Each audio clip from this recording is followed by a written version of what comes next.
Hey everyone, welcome to the Pawareness podcast, and thanks for joining me. Be sure to rate, review, and subscribe on iTunes, Spotify, and YouTube, and also check us out at pawareness.org and on Instagram at pawareness_official.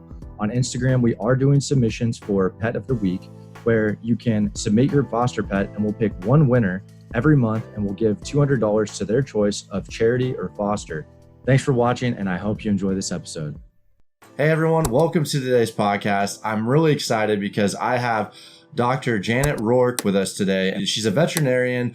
We're going to be talking about some essential oils, which I don't really know much about. So I'm really excited to get into that, but I'm going to go ahead and let you take it away. Introduce yourself to us and let us know a little bit about you. Yeah, thank you so much, Chris, for having me on Pawareness. It's such a cool podcast, and I'm just so excited and honored to be one of your guests.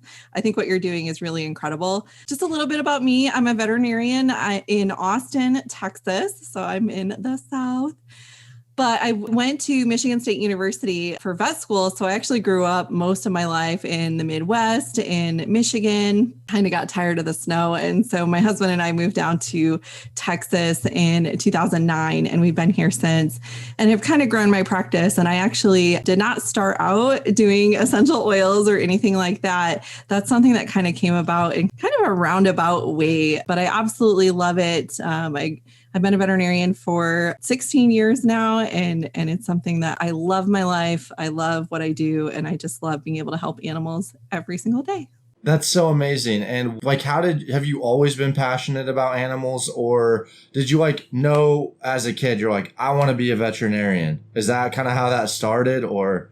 Yeah, so it drives my sisters crazy because both of them were kind of like, I don't know what I want to do with my life as they were finishing up their master's degrees, And I was one of those people that I knew since I was 5 years old that I was going to be a veterinarian. I grew up around animals. When I was born, we had a dog that was a year old already. So I grew up with dogs and cats and rabbits and horses and sheep and goats and all of the things in a very small community in central Michigan. My dad was actually a biologist, and he worked for the Department of Natural Resources in the wildlife division. So I actually got to go, even as a kid, with him to work on the weekends to feed the animals. And there was always turkeys and foxes, and they had a moose and all sorts of things.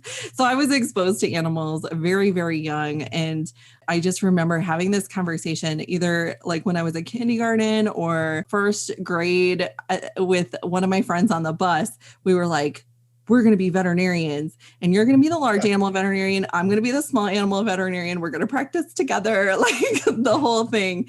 And then when I was 16 years old, I got a job just volunteering at our local veterinary clinic and just observing surgeries and things like that. And that very quickly turned into a part-time job after school. Worked there all through high school, went to college, did the pre-vet thing. I actually triple majored in pre-veterinary medicine, biology, and equestrian studies. So I'm really big into horses as well. And then got into vet school at Michigan State, and the rest is history. What a story. That's all the way. Yep. Yeah. And I'm partially jealous of that too, because there were definitely times when I'm growing up in college and whatnot. I'm like, what am I doing? Why, And so I'm sure there's more people out there that are jealous of that. Yeah. My husband is on his third degree and fourth or fifth career change. He's just you just keep doing what you're doing, honey. Just keep helping the animals. Now that you kind of touched on this a little bit, but I was going to ask, what kind of animals are you seeing right now? I'm guessing horses are some of them, right? Yes. So I'm very passionate about horses. I own a horse. I still ride and love the whole equine community. Also see dogs and cats primarily, and occasionally some other things. I see some chickens and, goats and sheep every once in a while, and then occasionally some exotics. And I do some work consulting for the Austin Aquarium here. And so I get to play with lemurs, and they have a sloth named Sid there. That's awesome. And some of their reptiles. And we do some consulting with them, especially when it comes to essential oils for sure. So. Wow. Okay. So So the essential oils thing you mentioned kind of came up later on in your veterinarian career. And how did that come to be? I mean, I guess, yeah, tell me a little bit about that because I'm curious. Yeah, so it's super like the world that works in mysterious ways, right? So I really wasn't planning on getting into alternative medicine or anything like that when I was going to vet school. I was actually going to vet school and planning on going into do surgeries, but I got pretty burnt out when I was in vet school and started getting really bad headaches every 2 to 4 weeks. I get these really bad headaches. It would kind of put me out of commission. And so I thought it was like stress related. So I kind of was like, okay, I'm just going to go practice for a little while and then, see what happens after that. And the headaches just got worse and worse. And so I actually started seeing a neurologist here in Austin, and I was diagnosed with what are called ice pick migraines, which is exactly what it sounds like. Someone stabbing you in the head with an ice pick. So it's pretty horrible. I did CT scans, MRIs with and without contrast. I was sure I had a brain tumor at this point. Being in the medical field is never good because you're like, think of all the worst things that could happen.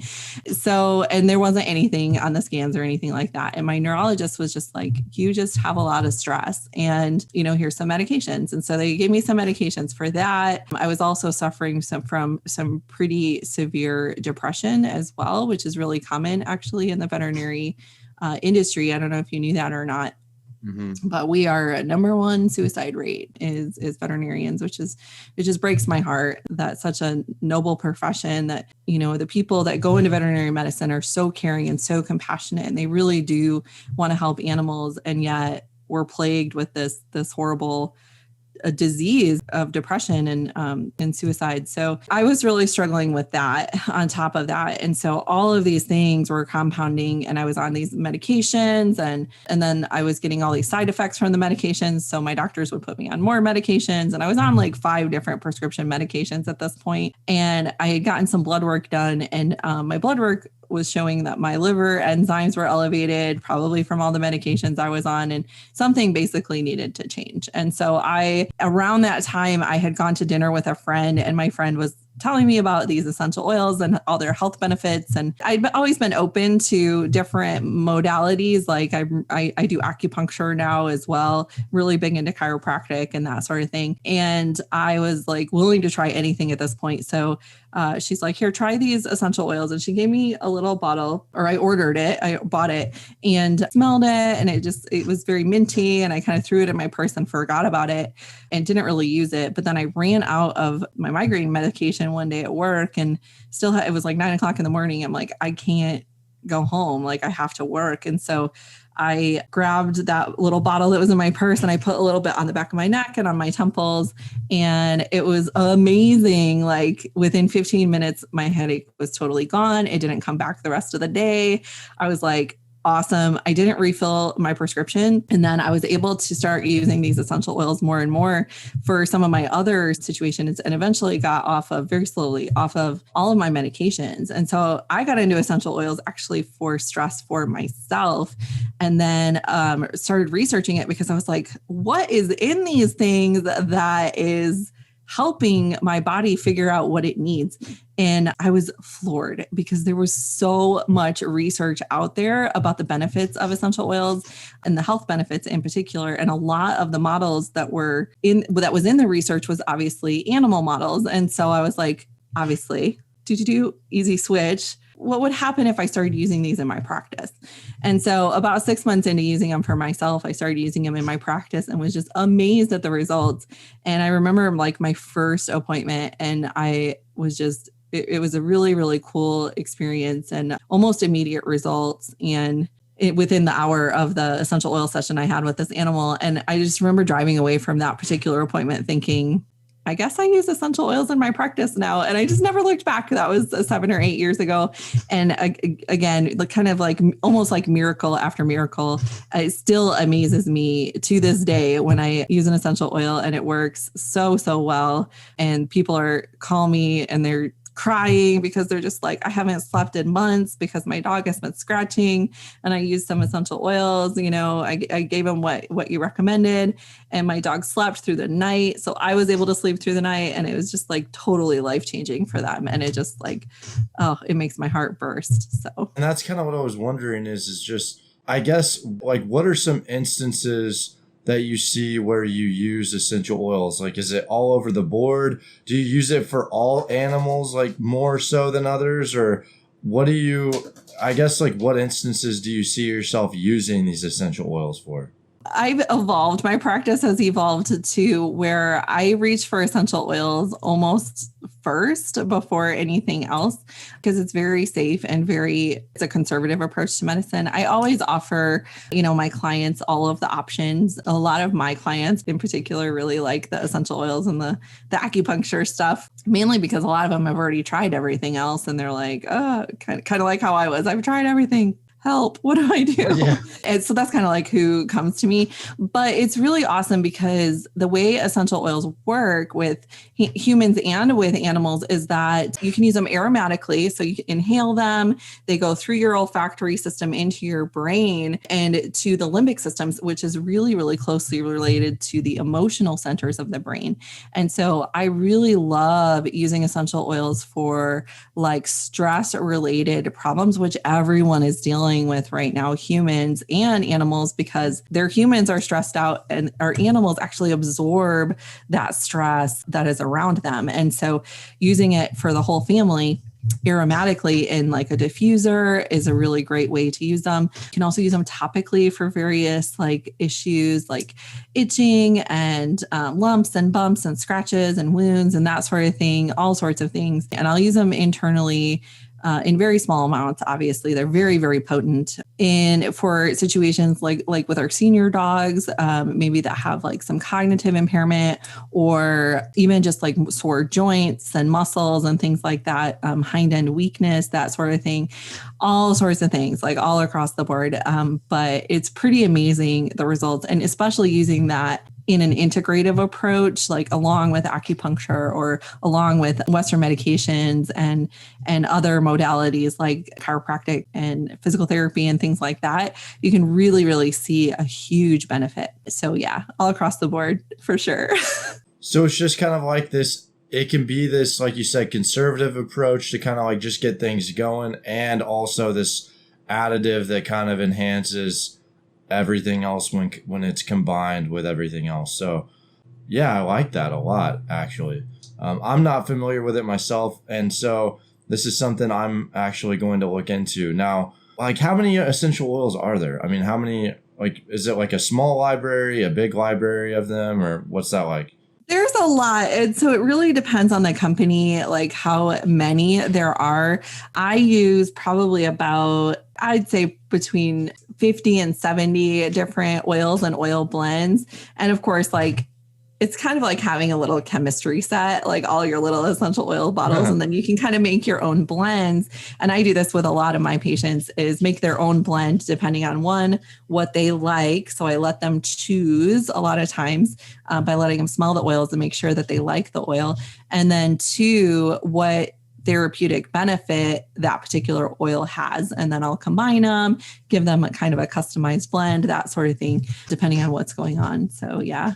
Okay, so for example, if like, does it going to depend on the frequency you use these, like depending on what your issue is and whatnot? Like, I know that you mentioned when you had the headache the first time, right? Like you put it on at like that one time. Is this like a once every few hours type of thing, or how does that work? Yeah, so it really depends on the condition, right? So there are some situations, like my first animal that I ever used essential oils on, it was a horse that had sinusitis.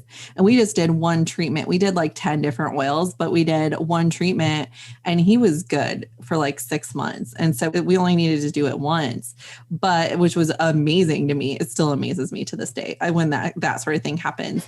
He had like a bacterial infection basically. But with other animals like that have more chronic conditions like arthritis or something like that, that's something that you have to do kind of on an ongoing basis.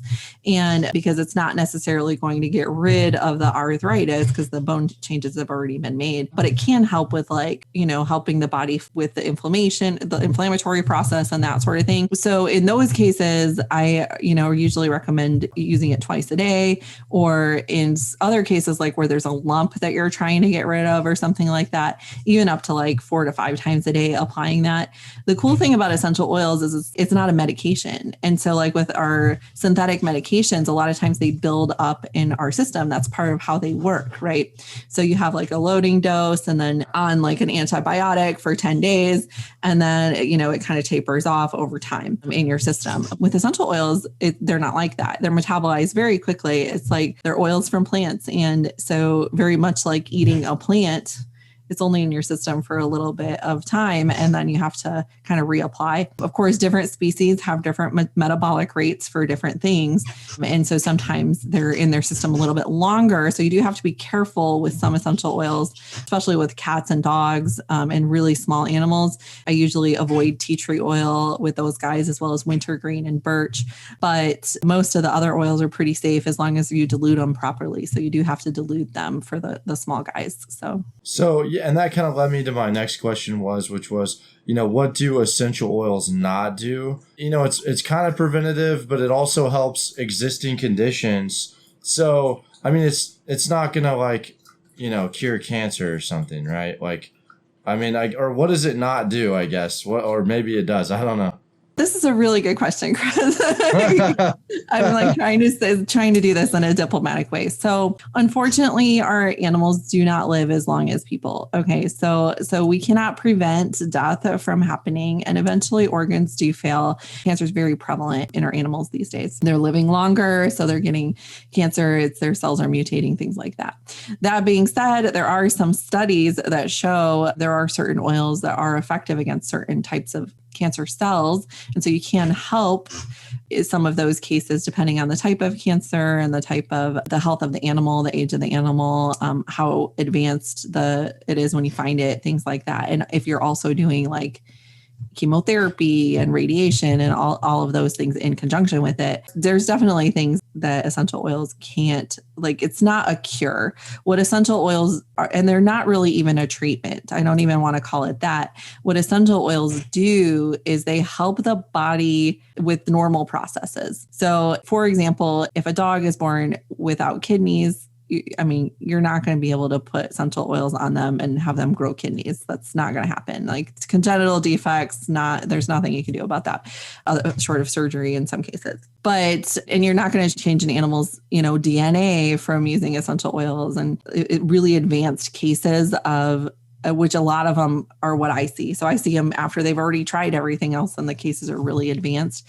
It's not going to necessarily make everything better. In some cases it does, but a lot of times what it'll do, it'll bring comfort to the animal. It'll help them with the transitions in their life, transitioning out of the world and things like that. So really, sorry, but it does not cure death.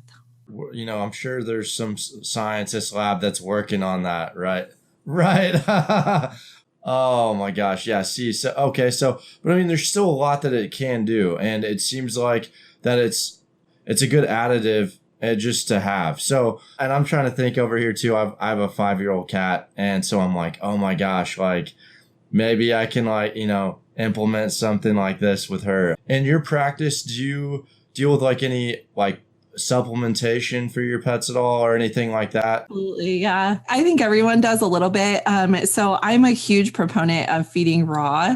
And I never used to, but I actually had a dog, my Scottish Terrier, Logan, who died of lymphoma and very quickly. And so that really got me on a pursuit of, what is good for these animals that do get cancer and how do we treat them? And a lot of it is diet. And so I've grown and learned that food truly is medicine. It is for people and it is for animals as well. And so diet is so, so important.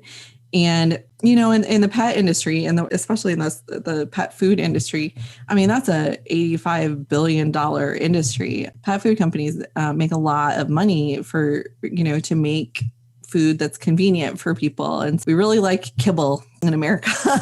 like it's convenient. You can just set it out, you grab a scoop, feed them, they can eat it throughout the day, whatever. But that's really not like how cats and dogs in particular, their digestive tract is really designed to work. Because what happens is that kibble needs to get water from somewhere. And so it actually absorbs it from the animal's body. So they end up having to drink a lot of water to stay hydrated. I think a lot of our cats in particular are walking around in a constant state of dehydration, which is why we see like kidney disease and so many things with our older kitties. So big proponent of feeding raw or at least homemade cooked diets.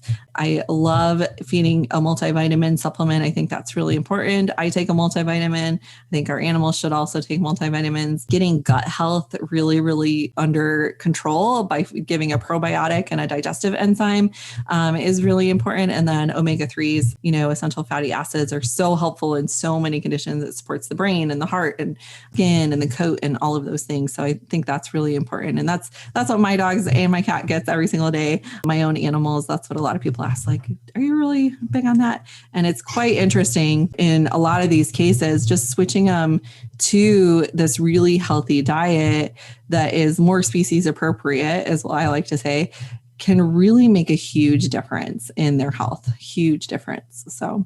Okay. So for someone who is a beginner for like setting up a raw diet for your pet, right? Where would be a good place to start? To research that, to kind of get up a regimen? Because I'm sure once you get it set up, it's probably not that difficult, right? Like it's just implementing the routine and whatnot. Yeah, I'm sure it can't be that hard. And there are commercial raw diets out there that from really, really good quality companies. So I actually feed my animals a commercial raw food. I don't have time to make their food every day. I wish I did, but they get Darwin's Pet Food. And so that's a company, they ship directly to your house. So there's no pet stores involved or anything like that. And so you don't have to worry about like temperature abuse of the food or anything like that. It's shipped frozen. It's a complete food. So you don't have to worry about like, oh no, are they getting enough taurine? Are they getting enough, all of the things that we worry about with the non-big four foods that are out there. So that's what I feed. That's the easy button. And then if you're transitioning to raw from maybe a kibble or from canned food or something like that, it's really important to transition really slowly. So start with, I usually recommend like a 3-week transition period. So the first week, just do a quarter of the new food and 3/4 of the old food. And then this week go half and half. And then the last week go 3/4 of the new food and 1/4 of the old food. And then you'll be transitioned fully over. So that's a good way to do that. It's simple to do. And that way, but Darwin's Pet Food actually has like a blog and they have a lot of raw food resources. And if you just Google raw food, you're going to be like inundated with information. And there's a lot of research out there showing how beneficial it is for most animals. There are some animals that can't tolerate raw, and a homemade cooked diet is a little bit more appropriate for those guys. Usually they're the ones with really sensitive stomachs or something like that. So, but cats in particular thrive off of raw diets. They're obligate carnivores. And so giving them a raw diet, they absolutely love it. They get super healthy. Their skin and coat just shines. They lose weight. If they're overweight, it's wonderful. Wow. I'm literally about to probably after this episode buy some Darwin like that and then get into the essential oils and whatnot. Like this is great. Slowly over the years, we've like upgraded. We're on the Hill's Pet Food now, Hill's Pet. So it's like, all right, let's take this to the next level. All right. I like it. Okay. So let's, wrapping things up here. Let's say, so after this episode, right, someone wants to get in touch with you about some essential oils, right?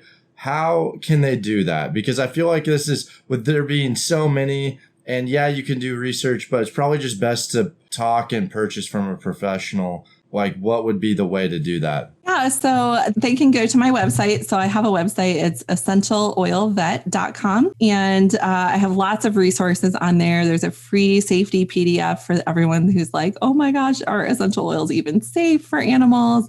I can assure you that they are if you're using them properly and you're using a good quality brand. And if they want to order or set up a consultation with me, they can do that through that website as well. Also have a membership group that's a very low cost membership for people who are wanting like specific protocols and help with those sorts of things, a lower price point than an actual consultation. And that is my Essential Oil Vet membership group on Facebook. So find me on Facebook, find me on Instagram, and go to my website, essentialoilvet.com. And all of the links, whatever medium you're listening on, will be below for you, easy to click on. So just check that out if you're listening. But okay, seriously, Janet Roark, thank you so much for coming on. I learned a lot. I'm sure our listeners did too. I feel like I could have asked you a million more questions. Thank you so much for your time and sharing your information with us. Thanks so much for having me, Chris. It was such a blast. Awesome. Thank you.